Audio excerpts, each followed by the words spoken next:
débats. Les débats avec vous jusqu'à midi, avec aujourd'hui Sophie de Menton, chef d'entreprise, présidente du mouvement éthique. Votre dernier livre, La France sans dessus-dessous, est paru aux éditions Erol. Frédéric Dabi, directeur général de l'IFOP. Bonjour Frédéric. Bonjour La Valérie, bonjour à fracture, tous. c'est votre livre, est paru aux éditions Les Arènes. Lucas Jakubowicz, vous êtes journaliste politique, rédacteur en chef adjoint de la revue Décideur Magazine, et vous avez publié Un animal pour les gouverner tous aux éditions Arquet. Et Pascal Bataille est avec nous, animateur, Merci. producteur et chef d'entreprise. Bonjour à vous Pascal. Bonjour Valérie, bonjour à tous. Merci, ravi Bonjour. de vous retrouver. Alors pas de zapping politique, pas de zapping de la présidentielle. Je vous explique pourquoi. C'est que nous sommes arrivés en temps de parole de retraite, d'égalité. Non, égalité parfaite. Donc ça veut dire que si on vous passe un extrait du discours hier du meeting de Roussel, il faut qu'on passe le même temps de celui de Zemmour, le même temps de Nathalie Arthaud, de donc on parle Monsieur plus de Poutou, personne. je vais tous les citer parce que sinon, donc oui. voilà. Donc ça fait partie des sujets que je voulais évoquer aussi avec vous, à savoir ce temps, cette égalité du temps de parole, égalité exacte dans les médias, mais la télévision, la radio, pas les journaux, pas les réseaux sociaux.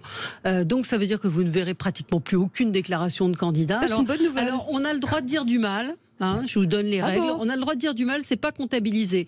Mais si vous, Sophie ou moi, disons qu'on a trouvé quelque chose ou de positif, eh bien c'est décompté. C'est pas seulement les soutiens, ce sont les journalistes, les éditorialistes, les animateurs, bref. Donc si je parle du programme pour les entreprises des candidats et que je trouve qu'il y a des mesures qui sont bonnes, il faut que vous citiez tous les candidats. Et alors qu'est-ce qu'on va faire pour le malheureux Poutou qu'on n'a pas vu depuis des mois? On va le voir. On va le voir. Je sais pas. Et quid de si on émet des réserves sur le programme d'un candidat, on est obligé d'émettre des réserves Non, vous avez le droit de dire du mal. Ah. Les réserves, c'est du mal. Donc, ce qu'on n'accepte pas, il n'y a qu'à faire ça. ce qui n'est pas possible. Il n'y a qu'à faire que dire que du mal dans la revue de presse. Voilà. Écoutez, donc on n'a pas de zapping parce que c'est trop compliqué à gérer. Et c'est le cas pour toutes les chaînes de télévision et de radio. On va évidemment parler de ça. Comme on a la chance d'avoir Frédéric Dabi avec nous, on va faire l'état des lieux. Mais il a le droit, lui. Mais non, mais l'état des lieux, il va pas dire du bien, il est factuel, Frédéric Dabi. On m'a quand même demandé dans les médias, avant cette période, excusez-moi de vous interrompre, avant cette période d'égalité totale, dans la période d'équité qui a commencé il y a 3 semaines, un mois, parfois on me disait, aujourd'hui, il ne faut pas évoquer le candidat X, le candidat Y. J'étais sur une chaîne d'information hier, on n'a pas parlé du meeting de Zemmour parce qu'il avait été passé l'après-midi, donc on ne pouvait pas en parler le soir. On a fait une trentaine de minutes sur un candidat et 3 secondes sur un autre. Oui, on sent que oui, il y a le successeur du CSA, c'est l'ARCOM, c'est ça. Oui, et il y a une vraie question qui fait que parfois la manière de traiter la campagne devient un petit peu, on va dire, baroque. Oui. Qu'est-ce que vous en pensez? Peut-être les uns et les autres, on peut évoquer ce sujet justement à la place de ce zapping politique. Lucas? Moi, ça me paraît normal. Rien à dire, c'est comme ça depuis longtemps. On s'y habitue. Oui, sauf que maintenant, il y a les réseaux sociaux. Oui. Il y a les réseaux sociaux. Oui, alors il faut faire très très attention aux réseaux sociaux. En fait, on a l'impression qu'il y a du temps de parole, que ça fait l'élection. Il faut vraiment garder à l'esprit que, par exemple, un réseau social comme Twitter, il y a entre guillemets seulement 6 millions d'abonnés.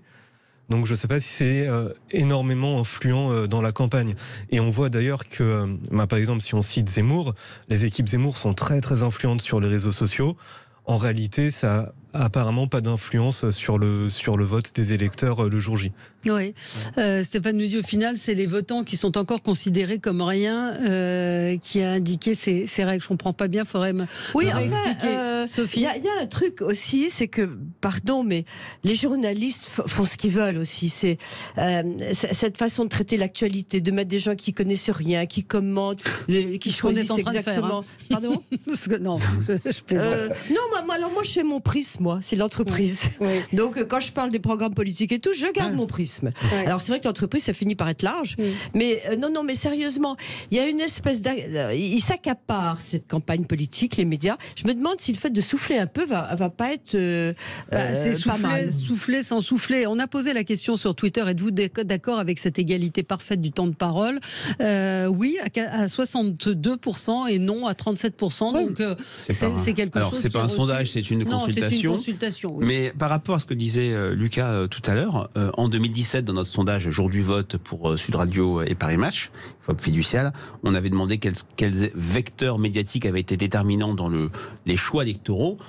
Twitter arrivait très bas.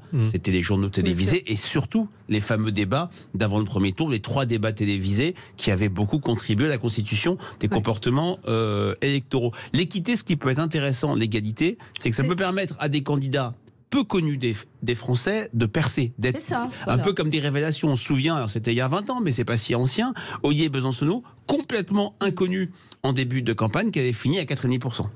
Ce qui est nouveau, Lucas, je vous donnerai la parole, Pascal Bataille, ce qui est nouveau, c'est le temps d'antenne, c'est-à-dire les éditorialistes, les animateurs, les journalistes, ça c'est nouveau. C'est un nouveau... c'est une nouvelle donne. Pas mal. Et c'est très très délicat à mesurer. Là, par exemple, moi, si j'ai l'occasion de parler d'un point précis d'un programme que j'ai étudié, que j'ai travaillé, je sais que je suis au point, mais j'aurais pas forcément lu les programmes des 11 autres candidats. Donc c'est assez difficile, mais après, est-ce que le CSA va compter chaque minute de chaque journaliste ? Oui, bien sûr. Ils vont engager des fonctionnaires, j'espère. Alors nous, on le fait en interne, on communique cela au CSA et ils ont des services. Et comment vous faites, Valérie ? Juliette Ever-Youfol, ici présente, reprend chaque émission et chronomètre. Reprend les émissions et chronomètre à chaque fois. C'est-à-dire que quand on émet combien d'heures par jour ?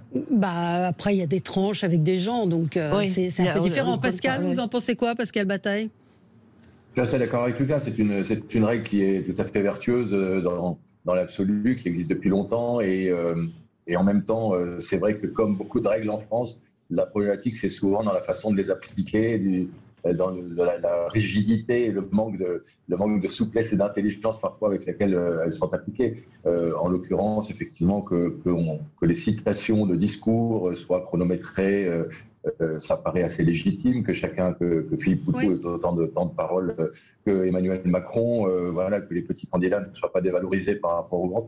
Après, d'aller effectivement millimétrer chaque petite intervention d'un journaliste, d'un animateur, d'un éditorialiste et voir s'il a prononcé une seconde de plus de l'un que de l'autre, ça devient effectivement un peu ridicule et surtout extrêmement contraignant pour les médias. Vous vivez au quotidien, évidemment. Et je pense que là c'était peut-être sans doute un peu abusé. Ouais, c'est un peu... le temps de parole, nous dit Stéphane, est proportionnel au pourcentage des sondages. C'est totalement non démocratique. Alors ça, c'est pas démocratique. Non, mais ce n'est pas vrai. Excusez-moi, c'est pas vrai. Non, mais justement, c'est pour ça que je voulais citer Stéphane. C'est faux. C'est faux. Le temps de parole n'est pas proportionnel. Les sondages comptent, mais il y a aussi la représentation politique, le score à les sondages comptent quand même. Mais comme un élément, ce n'est pas le maître par rapport au nombre d'élus, par rapport aux résultats aux élections passées. Donc il y a une fois de plus des fake news qui se baladent. Allez, on marque une pause, on se retrouve dans un instant, on va commenter l'actualité avec vous et puis avec vous aussi, auditeurs, 0826 300 300, à tout de suite sur Sud Radio. Les débats avec vous pendant 1 heure encore jusqu'à midi. Sophie de Menton, chef d'entreprise, présidente du mouvement éthique. Vous avez publié La France sans dessus-dessous aux éditions Erol. Frédéric Dabi, directeur général de l'IFOP. Votre dernier livre, La fracture, est paru aux éditions Les Arènes. Lucas Jakubowicz, journaliste politique, rédacteur en chef adjoint de Décideur Magazine. Et vous, votre dernier livre, Un animal pour les gouverner tous, chez Arquet Éditions. Et Pascal Bataille, animateur, producteur et chef d'entreprise. On va revenir sur les sondages avec vous, Frédéric Dabi, J-13 avant le premier tour, l'affaire McKinsey avec Macron qui dément le fait que ce soit un scandale, Macron assassin chante les partisans d'Éric Zemmour, bref, pas mal de sujets ce matin.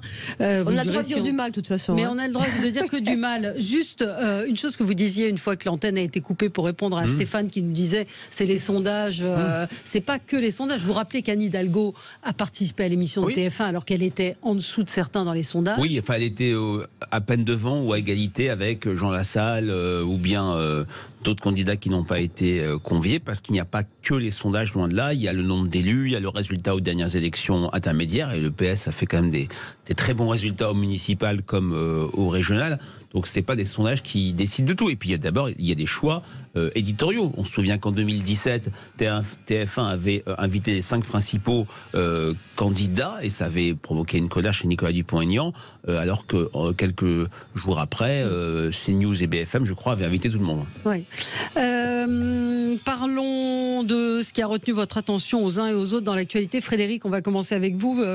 C'est un coup de projecteur sur une étude de l'IFOP. Oui, une étude de l'IFOP. Coup de gueule ou coup de cœur, c'est ça? Et je ne sais pas ce que... Non, c'est un regret et plutôt une information. Ça fait maintenant, dans le contexte du SIDAction, que depuis une quinzaine d'années, l'IFOP réalise, à l'occasion du SIDAction, une grande enquête auprès des jeunes sur leur information sur la question du VIH-Sida. Et voilà, dans un contexte où les jeunes ont l'impression que cette maladie n'est plus une maladie gravissime, jamais aussi peu de jeunes se sont déclarés bien informés sur le sida. Ils étaient près de 90% il y a une dizaine d'années, ils sont plus que 69%.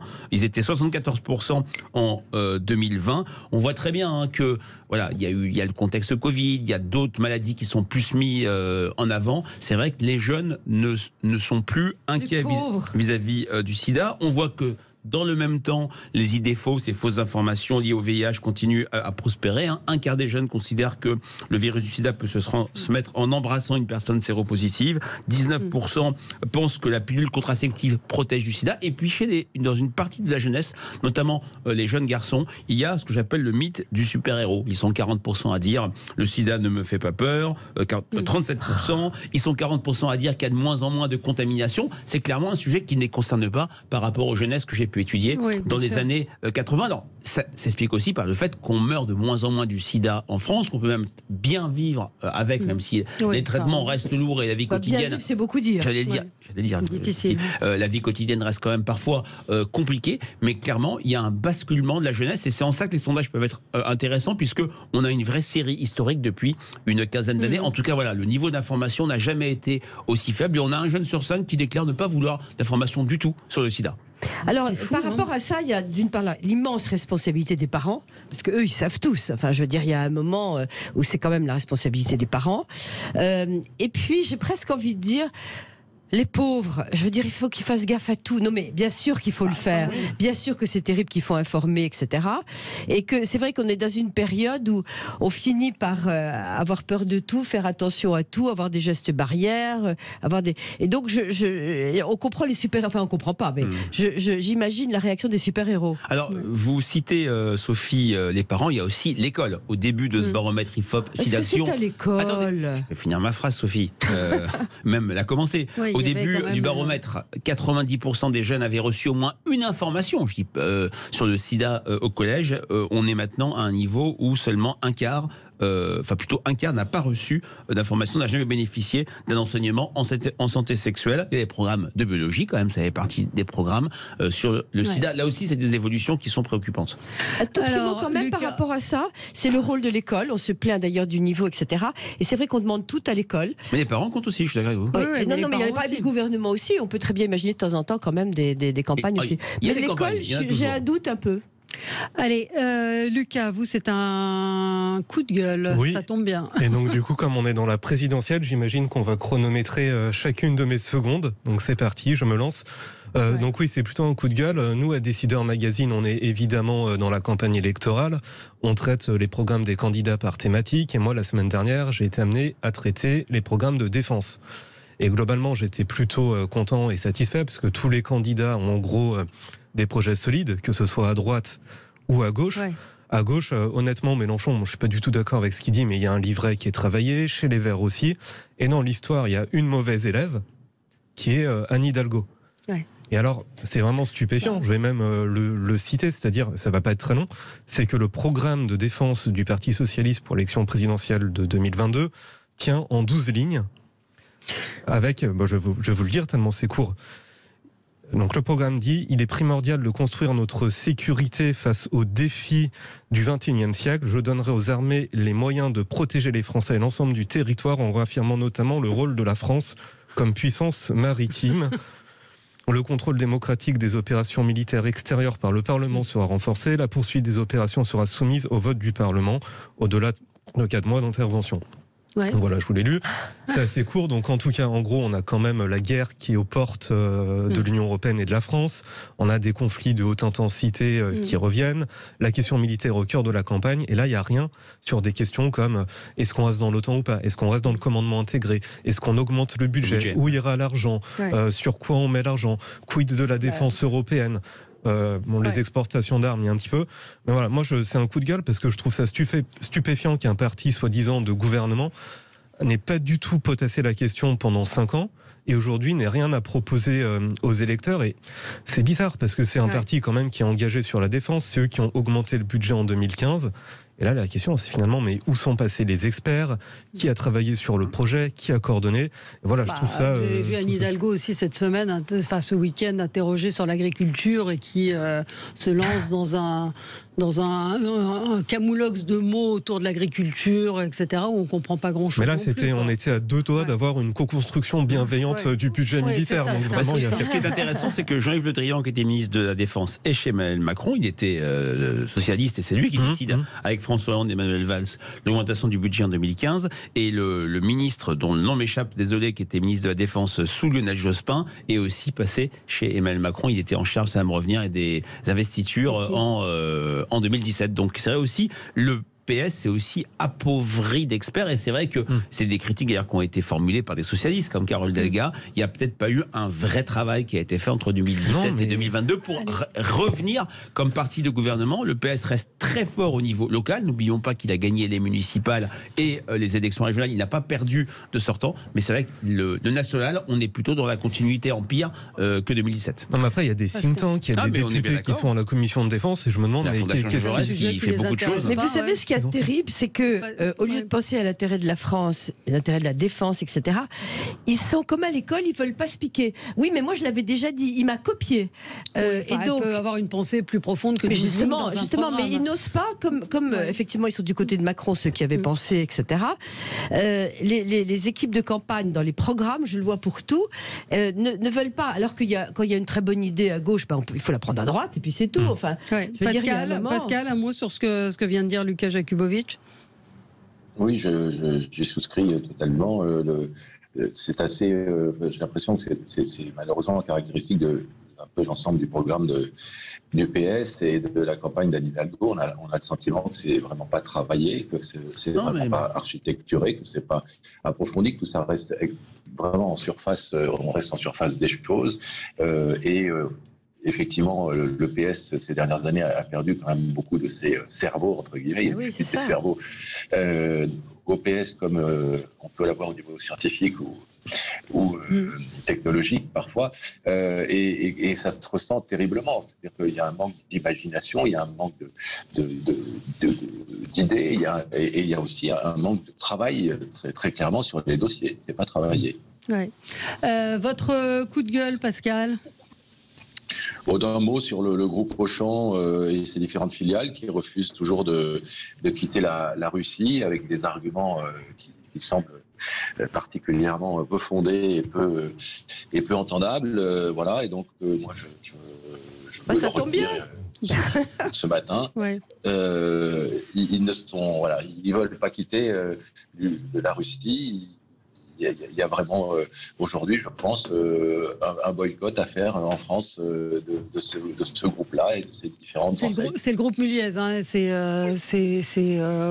Auchan, c'est Leroy Merlin. Mais on a déjà évoqué un peu ce sujet ici, et ça tombe bien, effectivement, puisque c'est le coup de gueule de Sophie également, mais pas dans le même sens que vous. Non, je disais qu'il va falloir arrêter de flinguer les entreprises. C'est absolument honteux ce qui se passe. Alors on va remettre les choses au point. Le président de la République a dit, vous faites comme vous voulez, y compris d'ailleurs le ministre des Finances, vous fermez pas, de la façon, vous prenez le temps qu'il faut, etc. Moyennant quoi, mouvement éthique d'entrepreneurs que je préside, on a fait toutes les recherches. On a une commission juridique qui a fait les recherches en particulier sur le chômage en Russie, sur les process pour virer les gens. On a fait des recherches sur la façon dont on pouvait être conseillé en France. On a regardé ce qu'il en était. C'est C'est honteux de tirer à bout portant sur des entreprises. Vous avez 30 000 salariés, vous avez un minimum d'éthique. D'accord, il y a la guerre. Vous mettez les 30 000 salariés russes à la rue sans vous fermer. Terminez d'abord, alors la boîte va soit aux Russes, soit aux Chinois, etc. Ensuite de ça, je continue. McDo, LVMH, oui, alors McDo et LVMH, c'est pas tout à fait au champ. Hein. Je finis, si vous me permettez, je finis. McDo, ils ont fermé les boîtes qui étaient 100% McDo. Et il y avait énormément de points McDo qui étaient russes et McDo. Donc ils ont gardé ouvert. Je ne dis pas qu'il ne faille pas chercher, je dis qu'on ne peut pas, qu'il y a une éthique et que vous avez en Russie, vous ne pouvez pas du jour au lendemain mettre à la rue des gens qui n'auront pas le même type de chômage, parce que quand vous regardez le process russe, c'est complètement fou. Il y a le juridique. Alors, autre chose aussi très important, nous fermons. En France, on nous a dit, vous fermez comme vous pouvez. Il se trouve qu'il a été décidé à l'échelon européen que ces sanctions économiques, si on n'obéissait pas tout de suite, étaient passibles de pénal, 5 ans de prison et des amendes hallucinantes. Et que ça pouvait s'appliquer, ça devait s'appliquer à toutes les entreprises d'Europe. C'est pas appliqué pour l'instant parce qu'ils doivent être très embêtés. Donc ce que je veux dire aussi, c'est qu'il y a des gens qui balancent en regardant le plafond des sanctions économiques en disant c'est la seule façon, ça va être formidable. Et vous avez derrière des gens qui ont aussi une morale vis-à-vis de leurs salariés.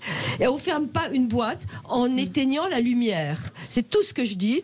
Et c'est vraiment, mais pas bien du tout de penser qu'il suffit de mettre 40 000 personnes au chômage, de plus s'en occuper. Et puis il y a aussi ce que ça veut dire en répercussion sur notre territoire. Il y a aussi ce que ça veut dire. Est-ce que c'est vraiment bien quand vous avez Toyota qui débarque et qui dit je prends la place de Renault? Point d'interrogation. Oui. Allez, on marque une pause et on se retrouve dans un instant. Les débats avec vous jusqu'à midi. On va évoquer le point de la situation à 13 jours avant le premier tour. Moi, j'ai un coup de gueule contre le maire de Sevran. Figurez-vous que ce week-end, un homme a été tué par la police.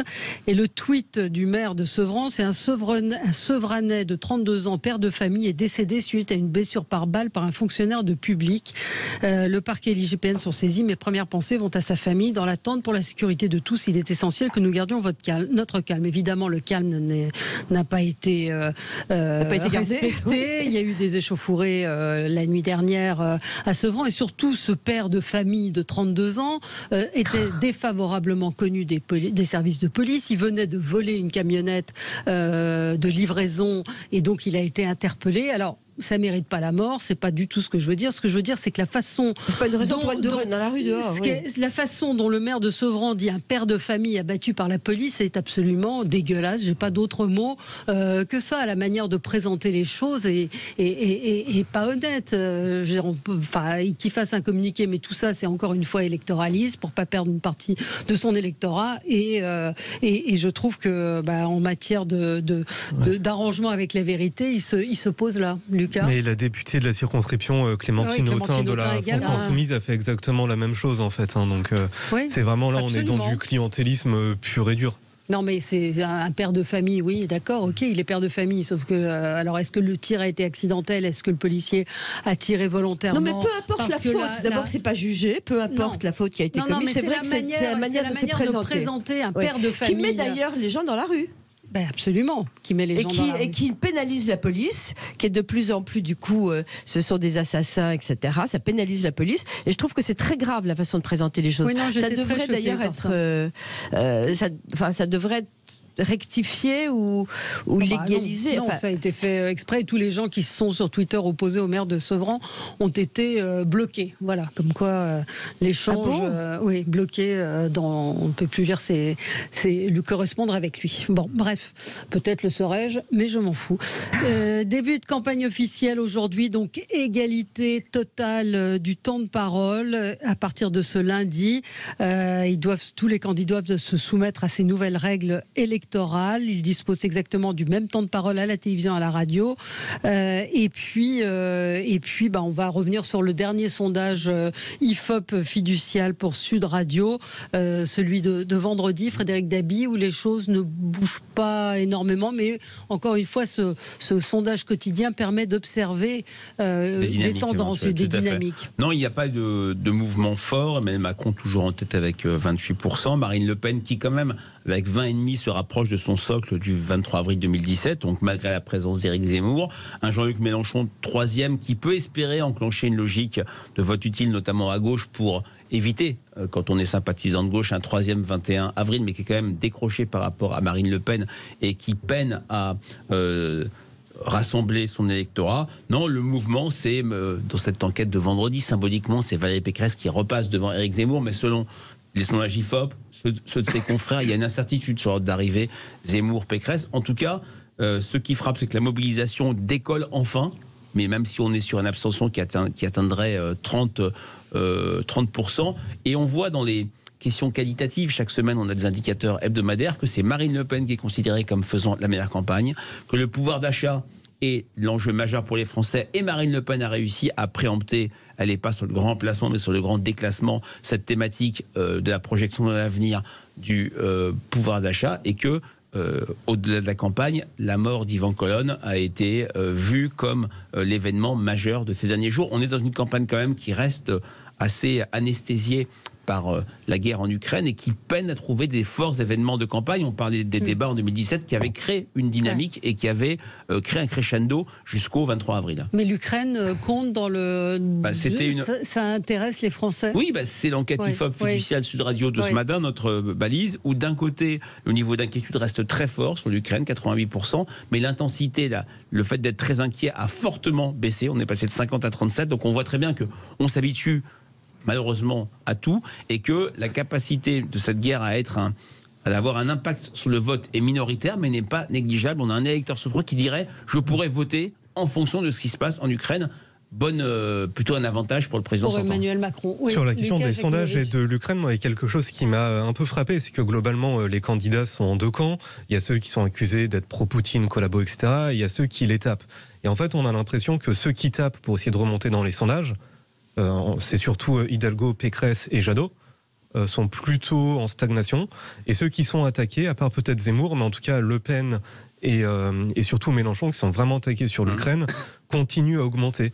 Oui. Donc je ne sais pas si c'est une arme d'attaque hyper efficace. Non, c'est vrai, c'est intéressant de voir des choses comme cela. Oui. Maintenant, l'attaque, c'est plutôt sur les réseaux sociaux, et je le répète, et ça a été dit, c'est pas encore cet univers qui peut contribuer à bouger les comportements. Frédéric, même dans les matinales, par exemple, à Sud Radio, je crois que Jadot avait sorti la sulfateuse, Hidalgo aussi, Mélenchon mais on ne se détermine pas que sur ça. Maintenant, rappelez-vous en 2017 où la dynamique, parce que 15 jours avant le vote, Lucas, Jean-Luc Mélenchon était à 19%. Il finit à peine à 19,5%. Il y a eu des choses qui sont sorties dans les 15 derniers jours sur l'OTAN, sur le fait qu'il veuille sur le Venezuela, sur ces drôles d'amitié à l'international. Mais c'est vrai que sur la partie Ukraine, ça n'a pas bougé autant que cela.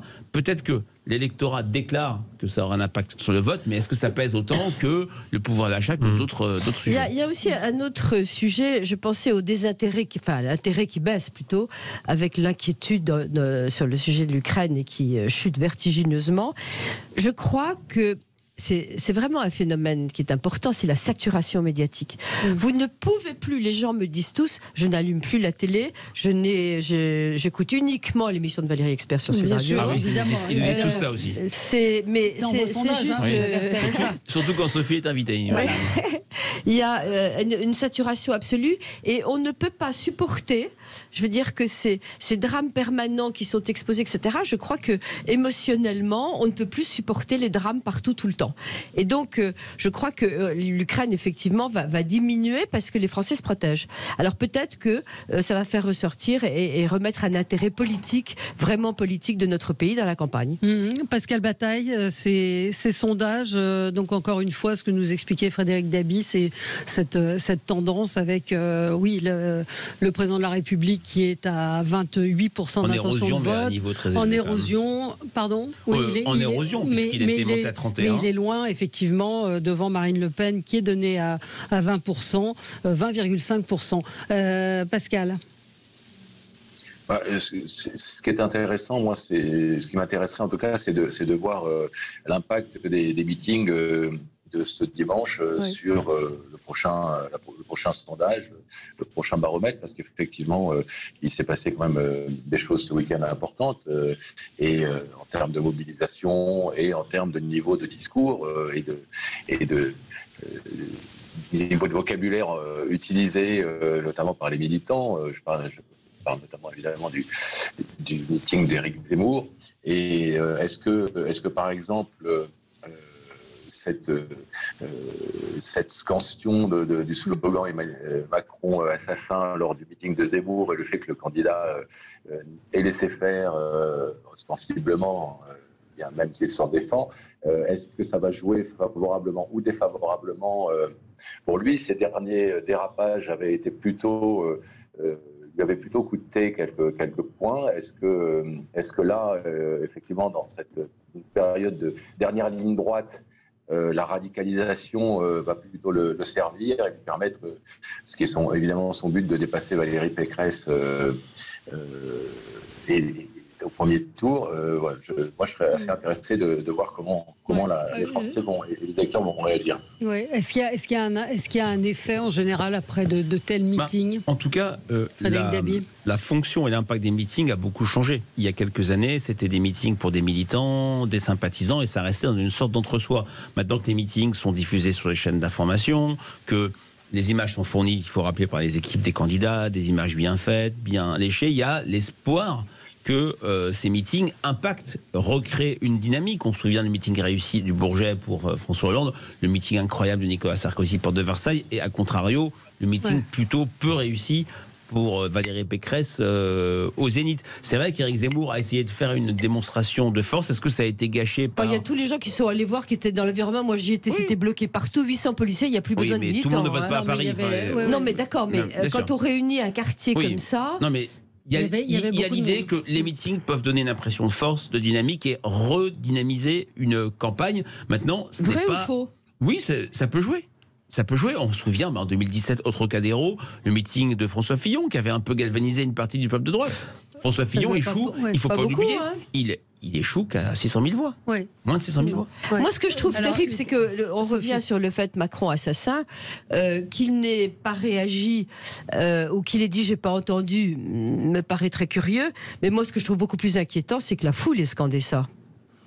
Oui, c'est une des questions que je voulais poser à Frédéric Dabi. On va y revenir sur le très haut niveau de l'extrême droite en France aujourd'hui. Frédéric, pardon. Sur les meetings ou sur le niveau de l'extrême droite? Sur les meetings, je voulais revenir. Alors sur les meetings, moi, ce que je trouve intéressant, en tout cas pour les meetings du week-end, c'est qu'il y en a eu plusieurs. Oui. Et j'ai l'impression que tout le monde a parlé uniquement du meeting de Zemmour pour le pire ou le meilleur, mais aussi le gros meeting de Jadot. Et de Fabien Roussel. De Mélenchon aussi à Marseille, mais tout le monde... Il y avait du monde à Marseille, j'avais l'impression sur les photos, mais et puis il y avait aussi le meeting d'Anne Hidalgo à Toulouse dont personne n'a parlé.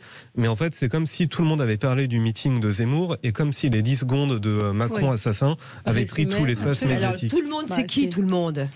C'est les médias. Quand on regarde les matinales de ce matin, les matinales de ce matin, personne n'a parlé des propositions c'est pour ça que de c'est pas Yannick mal Jadot, par exemple. de faire gaffe dans les derniers moments. C'est pas normal, c'est les médias qui ont fait ça. Oui.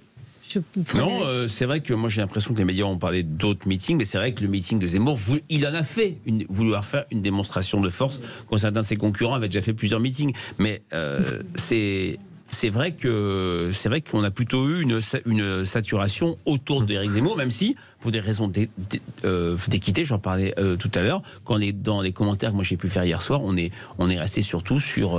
Roussel et non pas sur Éric Zemmour. Allez, on va marquer une pause et on se retrouve dans un instant. À tout de suite.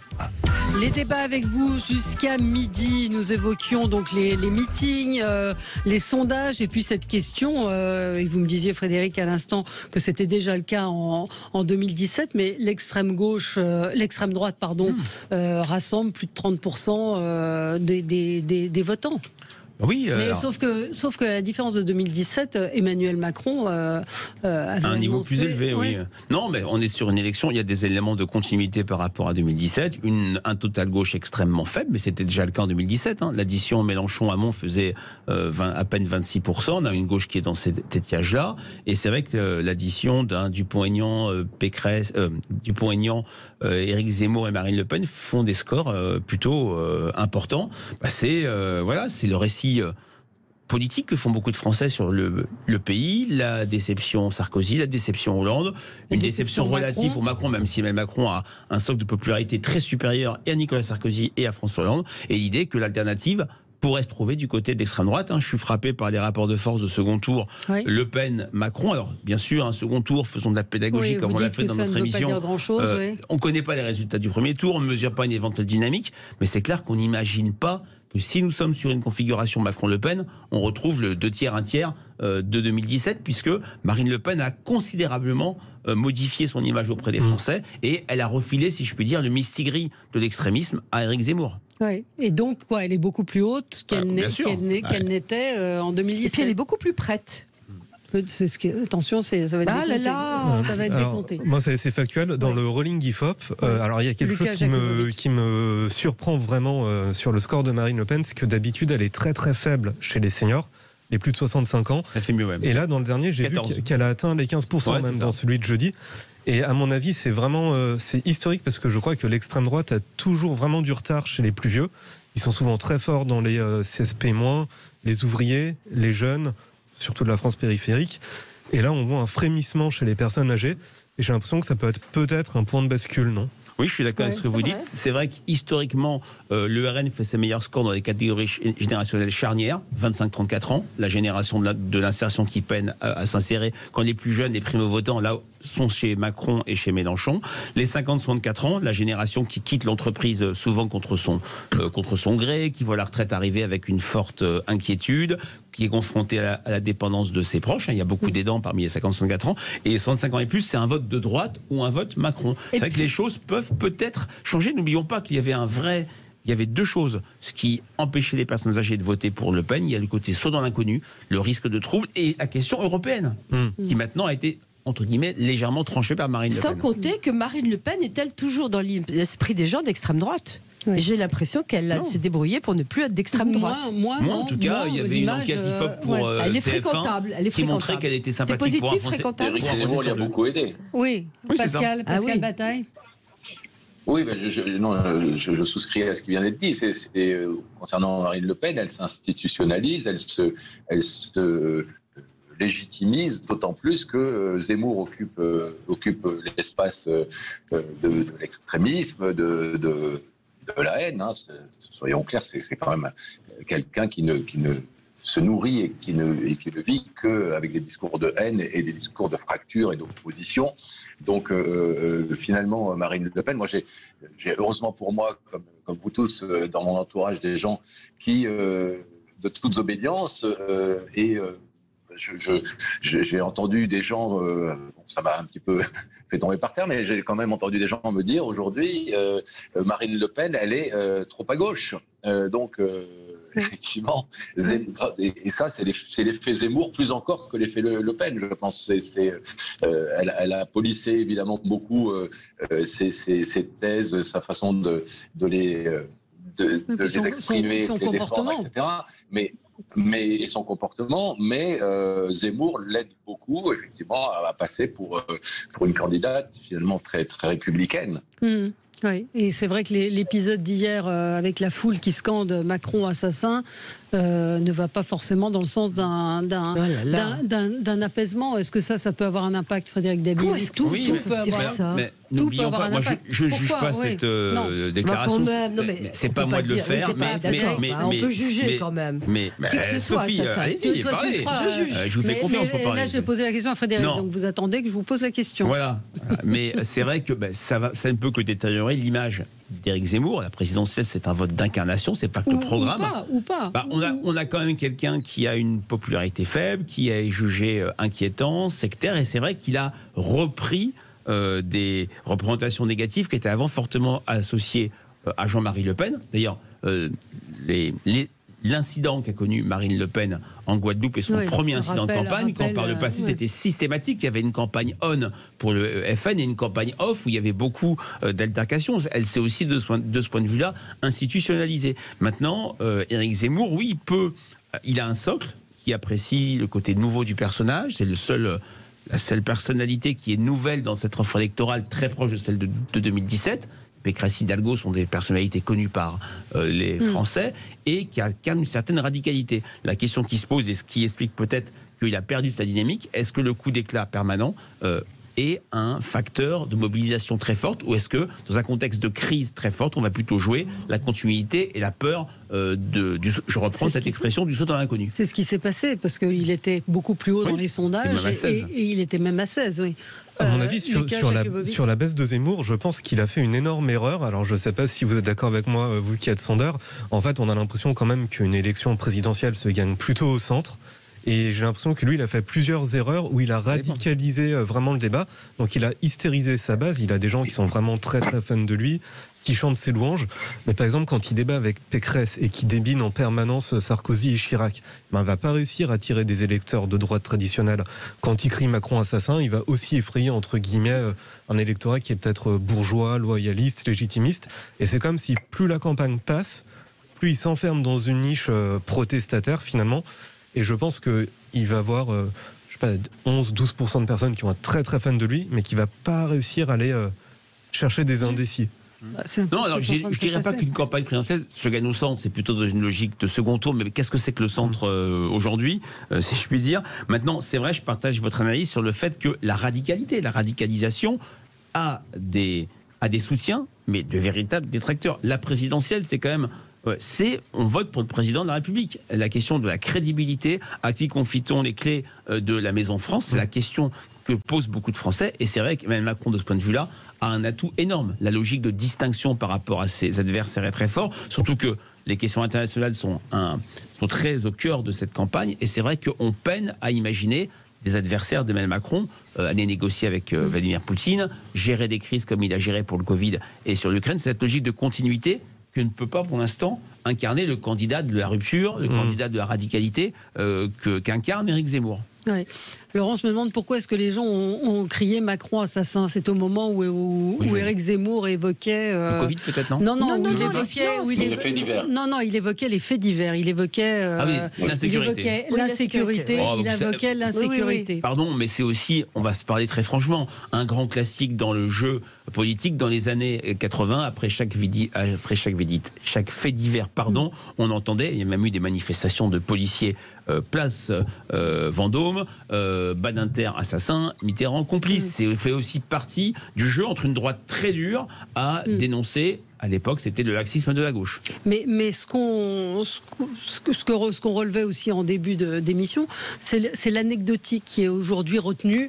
C'est vrai que c'est quand même pas quelque chose, même si ça peut être déploré. Oui. Je pense que réduire tout un meeting à un week-end politique, Lucas a cité les 4 meetings, absolument. Jadot, Roussel, Hidalgo et Zemmour, c'est peut-être pas ça qu'il fallait retenir complètement, mais ça c'est le choix éditorial, c'est le choix des réseaux sociaux, mais croire que ça va imprégner automatiquement le vote des Français, je mettrais ça à distance. Ouais. Allez, on marque une petite pause et on se retrouve dans un instant avec vous sur Sud Radio. À tout de suite.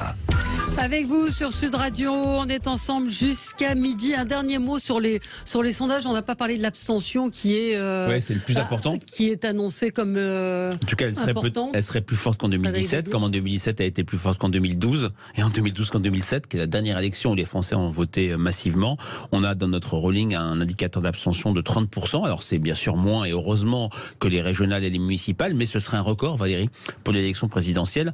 30% avec un corps électoral de 48 millions de Français, ça ferait 13-14 millions d'abstentionnistes, qui seraient le premier parti de France. Et une fois de plus, ça peut déjouer des pronostics, ça peut dégonfler des scores comme ceux de Marine Le Pen, qui a un électorat populaire qui ressemble en termes de profil aux personnes qui s'abstiennent le plus, plutôt des jeunes, des catégories populaires, des personnes faiblement diplômées, des personnes de la France périphérique. Ça sera peut-être la première chose à voir avant même de s'intéresser au rapport de force. Est-ce que les Français vont aller voter? Est-ce que le cycle abstentionniste que connaît le pays va être confirmé à la présidentielle?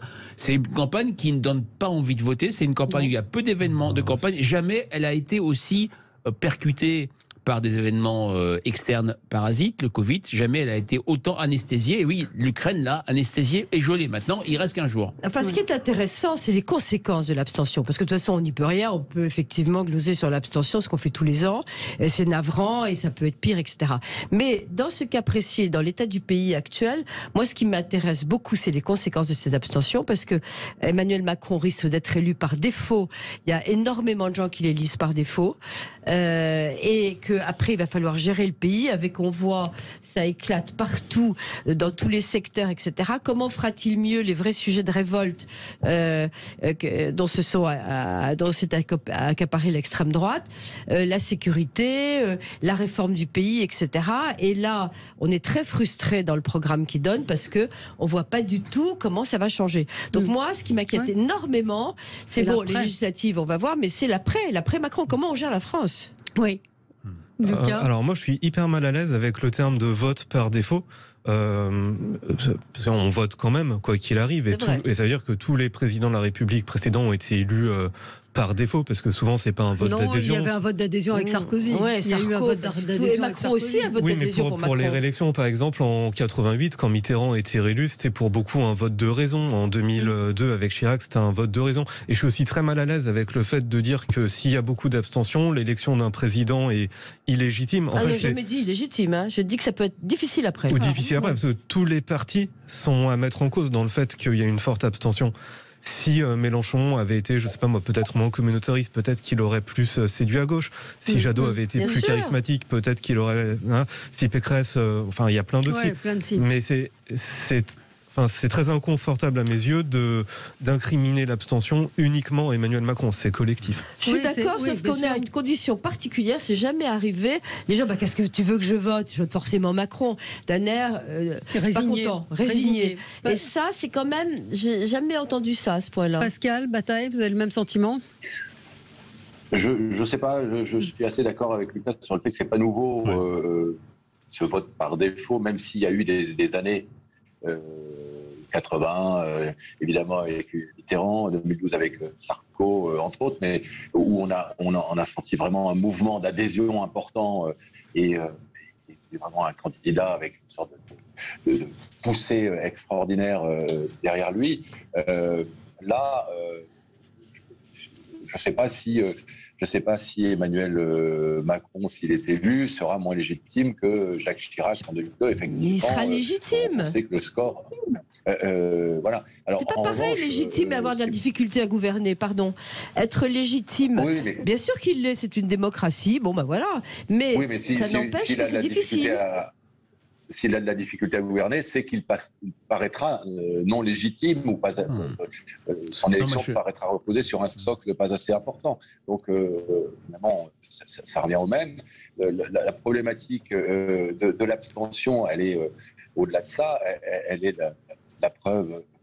On le répète depuis des années. On ne trouve pas forcément la solution. Elle est la preuve de la scission, du hiatus total entre les partis politiques et ceux qu'ils amènent d'une façon ou d'une autre en tête de liste et les aspirations des Français.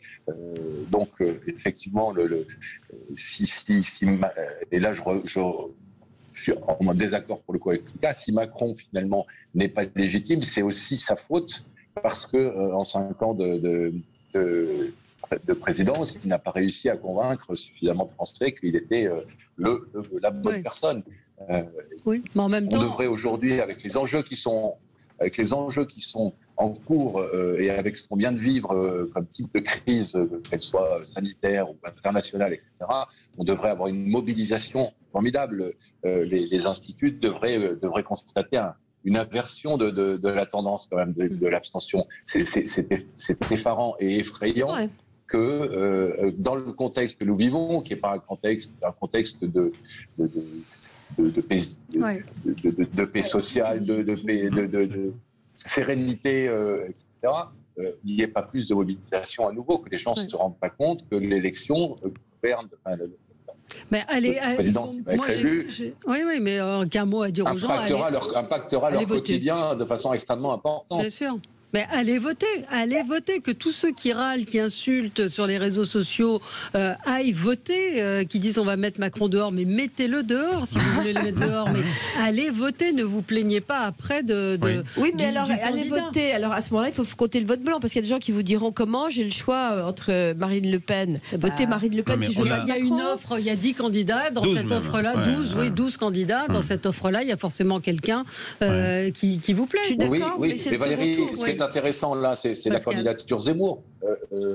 On l'a rappelé tout à l'heure, c'est le seul nouveau candidat, mais c'est aussi le seul vraiment, avec peut-être un petit peu Mélenchon, mais Mélenchon pour d'autres raisons, et puis historiquement évidemment beaucoup plus fondé, mais Zemmour est le seul candidat qui génère vraiment une adhésion. Et on le voit hier au Trocadéro avec, je sais pas, 40 ou 50 000 personnes qui agitent des oui, il y a une ferveur, qu'il n'y a pas dans les autres meetings, c'est évident. C'est évident. Mais attention. Alors, attendez, Frédéric, quand même, attention de faire un signe égal entre meetings remplis et veut dire succès électoraux. Les meetings de Sarkozy en 2016, rien de droite, étaient archi pleins. Même ceux de Ségolène Royal en 2011 à la primaire PS étaient extrêmement remplis également. Alors ça donne une idée de la mobilisation militante, mais par rapport à tout ce qui vient d'être dit, moi je suis plutôt sur la ligne de Lucas de ce point de vue-là. C'est vrai que l'abstention, et c'est ce que vous avez dit Valérie, chacun est responsable de voter ou pas et de participer à l'élection, d'être son acteur, être le propre acteur du pays, parce que une élection présidentielle, ça a des conséquences sur la vie des gens. Quand le programme du candidat est appliqué, les lignes bougent. Mais c'est vrai que sur la question, sur l'articulation entre abstention et légitimité, moi je suis frappé de voir à quel point depuis une douzaine d'années, on a des discours venant de toute une série d'acteurs politiques sur les réseaux sociaux, sur la délégitimation des vainqueurs. C'était en 2012, la légende urbaine, en fait Nicolas Sarkozy, il a manqué une semaine pour pouvoir gagner l'élection présidentielle. 2017, Emmanuel Macron n'a pas vraiment gagné parce que tout le monde pouvait battre Marine Le Pen. Tel ou tel maire de grande ville qui ne l'a pas emporté parce que l'abstention a été forte, c'est particulièrement dangereux. C'est une autre époque, 74.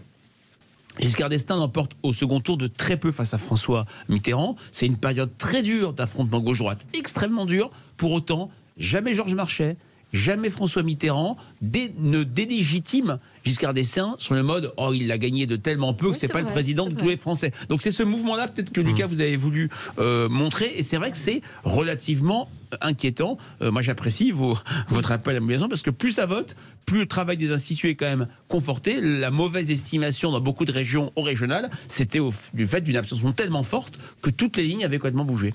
Et là, vous pensez que vos prévisions... Non, ce ne sont pas des prévisions. L'abstention n'a rien à voir avec les élections régionales. Pour autant, est-ce que c'est le comportement le plus difficile à saisir? C'est pas très valorisant, désirable de dire je n'irai pas voter le 10 avril, même si parfois on l'entend sur quelques antennes ou à Sud Radio. Et peut-être que, oui, elle sera peut-être plus forte que 30%. Peut-être aussi qu'il y aura ce sursaut citoyen. C'est ce que vous disiez. C'est-à-dire, non, c'est plutôt Pascal qui l'a dit, c'est-à-dire le contexte de crise fait qu'on va se rendre compte que oui, notre démocratie est un trésor, qu'il faut aller voter, il faut aller donner son avis. C'est pas le chemin que prennent beaucoup de débats en ce moment. Est-ce que si on avait une abstention beaucoup plus faible, est-ce que d'après vous, Frédéric, ça changerait quelque chose pour la suite? Parce que finalement, imaginons qu'on ait une abstention de 20%, ce qui serait bien. Ce qui serait bien. Alors, ça serait change quand même quoi alors? Quand même, ça permet au candidat ou la candidate élue ou au candidat réélu, si c'est Emmanuel Macron, de pouvoir montrer, de pouvoir peut-être faire passer plus facilement son programme. 2007, c'est un moment particulier. 2007, c'est la dernière élection présidentielle où on a voté massivement, 84% de participation. Les trois premiers candidats qui avaient chacun suscité une effervescence, un soutien très fort, font à eux trois, c'est-à-dire Nicolas Sarkozy, Ségolène Royal et François Bayrou, quasiment 77%. Ouais. On n'a jamais retrouvé ce contexte-là. Alors c'est vrai que chacun dans leur genre a quand même déçu les Français. Il y a la question aussi de la crise du résultat et qui touche au-delà de l'abstention, qui fait que beaucoup de personnes sont sur une logique aquaboniste. Hein. À quoi bon voter? Ça fait 20 ans que les Français jugent qu'il n'y a pas de résultat. Oui, pas toujours. Il y a eu des gouvernements, il y a eu des moments, nationalement, localement, où ça n'a pas été aussi dur que ça. Mais à quoi bon voter? C'est ce que disent les jeunes, par exemple. C'est ce qu'ils disent, oui, absolument. Enfin, quand il y a une crise de démocratie, comme on l'a dit à l'extérieur, les jeunes, ça pose... Pascal Bataille. Est-ce que ça pose pas le problème? Parce qu'à force de se plaindre de l'abstention et de l'avoir augmenté d'élection en élection, effectivement, il y a un moment où les élus ne vont être que par une minorité de Français et que les Français se reconnaîtront absolument plus dans leur représentation. C'est quand même l'essence même et la base de la démocratie. Est-ce que ça ne repose pas le problème du vote obligatoire? Je veux dire, il est obligatoire en France de payer des impôts. Est-ce qu'aujourd'hui, le devoir de citoyen qui est effectivement de participer à la vie de la cité n'est pas quelque chose qu'il faudrait se poser de façon un peu plus réelle et un peu plus concrète. Pour le coup, on délégitimise le vote. Le vote, c'est un droit, c'est pas une obligation. Un citoyen est tout à fait en droit de dire... Non, un devoir. Peut-être plutôt comptabiliser le vote nul ou blanc, ça paraît plus pertinent. Oui, comptabiliser déjà, on pourrait déjà comptabiliser le vote blanc. Dans le cas d'une obligation de vote, évidemment que le vote blanc c'est le corollaire. Le vote blanc serait obligatoirement reconnu, forcément. Ouais. Après, on peut le reconnaître sans instaurer une obligation. Absolument. Eh bien, ce sera le mot de la fin. On aura bien évidemment l'occasion de continuer ces débats dans les 15 jours qui viennent. Bon courage à vous, Frédéric. Merci, à vous aussi. Et on se retrouve, nous, demain pour d'autres infos. À noter que c'est Philippe David qui sera avec vous dans un instant, André Berkoff ayant pris quelques jours de repos. Voilà, très bonne journée sur Sud Radio.